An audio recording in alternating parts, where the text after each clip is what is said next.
मित्रों नमस्कार। मित्रों मैं महेश कुमार सोनी, संस्थापक भ्रष्टाचार शिकायत अभियान, आपका एक बार फिर हार्दिक स्वागत करता हूं। मित्रों जैसा कि आपको पता है कि हमारा news channel CAC news in India है और इस CAC न्यूज़ इन इंडिया में हम लोग सामाजिक, आर्थिक, बौद्धिक, मनोवैज्ञानिक, तार्किक, शैक्षणिक ऐसे मुद्दों पर चर्चा करते हैं जो यूनिवर्सल ट्रुथ से भरे हैं, जो कभी वासे नहीं होंगे और जो सदैव समाज के लिए और जनहित के लिए लाभदायक होंगे। ये देश के लिए, समाज के लिए लाभदायक होंगे और हमारा मुख्य उद्देश्य जो है समाज एवं देश में व्याप्त बुराइयों के खिलाफ आवाज़ उठाना है। हम 16 वर्षों से पहले से ही भ्रष्टाचार शिकायत अभियान के माध्यम से गरीबों के लिए, शोषितों के लिए, पीड़ितों के लिए और सभी जाति, सभी धर्म, सभी वर्ग के भ्रष्टाचार से पीड़ितों के लिए भ्रष्टाचार के खिलाफ आवाज़ उठाते थे और आज भी उठा रहे हैं। उसी क्रम में आज मैं आवाज़ संक्षेप उठाना चाहता हूं कि वर्तमान परिस्थितियों में दलितों की क्या स्थिति है। जी हाँ, बाबा अम्बेडकर साहब और उनके पूरे ग्रुप ने जो हमारा संविधान लिखा था, उस संविधान में खास तौर से न केवल दलितों के बशर्ते सभी जाति, सभी धर्मों के लोगों के लिए, सभी वर्गों के लोगों के लिए कुछ विशेष तरह के कानून और कुछ विशेष तरह के तौर तरीके दिए थे।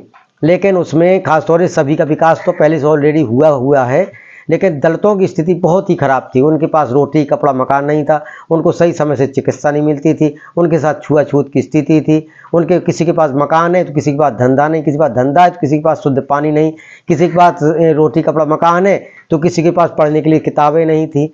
यही सब स्थितियाँ होते होते संविधान ने आज इस गहरी खाई को पाटना शुरू कर दिया था, सरकारों ने पाटना शुरू कर दिया था। लेकिन कुछ समय से ऐसी कुछ सरकारें आईं जिन लोगों को ये खलता रहा और इन लोगों को ये फूटी आंखों भी अच्छा नहीं लगा और इन लोगों ने क्या किया कि दलित क्यों पढ़ रहे हैं, गरीब लोग क्यों पढ़ रहे हैं, ये नौकरी क्यों पा रहे हैं, ये लोग आगे के बढ़ कर के अपने समाज के लोगों को क्यों बढ़ा रहे हैं। तो इन लोगों ने एक साजिश के तहत संविधान को बदलना शुरू कर दिया और गरीबों के अधिकारों को कुचलना शुरू कर दिया और धीरे धीरे जो गरीबों के लिए, जो दलितों के लिए विशेष तौर से जो आरक्षण दिया गया था, वो जाकर के आज संवैधानिक पदों में बैठ रहे थे। वो मुख्यमंत्री भी बन रहे थे, वो प्रधानमंत्री भी बन रहे थे, वो जाकर के राष्ट्रपति भी बन रहे थे, सुप्रीम कोर्ट में भी उनका दबदबा हो रहा था, हाई कोर्ट में भी दबदबा हो रहा था, जिलों में कई जिलाधिकारी बन रहे थे, SP बन रहे थे, SO बन रहे थे और कई टीचर्स बन रहे थे, प्रोफेसर्स बन रहे थे, कई वैज्ञानिक बन रहे थे। विभिन्न क्षेत्रों में जो काम कर रहे थे इन लोगों को अच्छा नहीं लगा और इन लोगों ने क्या किया कि सबसे पहले रीढ़ की हड्डी को तोड़ना शुरू कर दिया और धीरे धीरे दलितों के अधिकारों को इन्होंने कम करना शुरू कर दिया, संविधान में वर्णित अधिकारों पर डांका डालना शुरू कर दिया।